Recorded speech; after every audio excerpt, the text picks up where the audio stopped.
রাধে রাধে, আমার ডেলি ব্লগে স্বাগত। আজকের দিনটা একটু অন্যরকম ব্যস্ততম দিন ছিল। আজকে সকালে পড়ানো ছিল, তাই বাড়িতে এসে সঙ্গে সঙ্গে খাবার খেয়ে নিয়েছি। খুব খিদে পেয়ে গেছিলো। মা আজকে তেল বেগুন টাইপের কিছু একটা বানিয়েছিল, সেটা দিয়ে সকালে ভাতটা খেয়েছি। আর এই যে শুরু হলো পিটপিটানি বৃষ্টি, বৃষ্টি কি যে রোদ, কখন যে কি হচ্ছে বোঝা যাচ্ছে না। বোনের যেহেতু এখন বিয়েবাড়ির নেমন্তন্ন চলছে রোজ দিন, তাই ঘর দুয়ারের অবস্থা দেখো, খাটে গয়নাগাটি ছিটিয়ে ও চলে গেছে। এবার এগুলো সব আমাকে আর মাকে গোছাতে হবে। ঘর গুছিয়ে নিয়ে আমি ডিম সেদ্ধ খেয়ে নিলাম। আর এটা আমি প্রত্যেক দিনই খাই, প্রত্যেক দিনের রুটিন হয়ে গেছে এখন এটা আমার। আর আজ দেখো আমাদের ছুটকু পুচকু গোপালটা নিজের বাড়ি চলে যাচ্ছে, মা বাড়ি থেকে চলে যাচ্ছে। একটু কষ্ট হচ্ছে, তাহলে করে দাও তোমরা সবাই।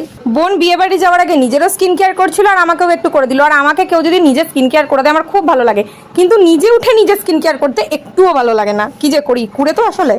আর আজ বিকেল থেকে এত বিজি ছিলাম যে কি বলবো। বোনকে রেডি করো, বোনদের শাড়ি রেডি করো, বোনের বন্ধুদের রেডি করো, ওদের সবাইকে রেডি করতে করতেই আমার সন্ধ্যা থেকে রাত অবধি কেটে গেল। তারপরে মাথা ব্যথা, পেটে ব্যথা, সব ব্যথা শুরু হয়ে গেল।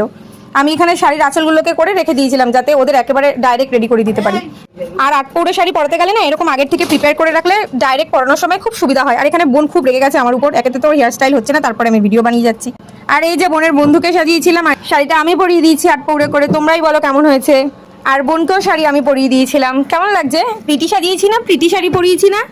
ব্যাস এভাবেই একটা সুন্দর দিন শেষ হলো। দেখা হচ্ছে পরের মিনি ব্লগের। টাটা।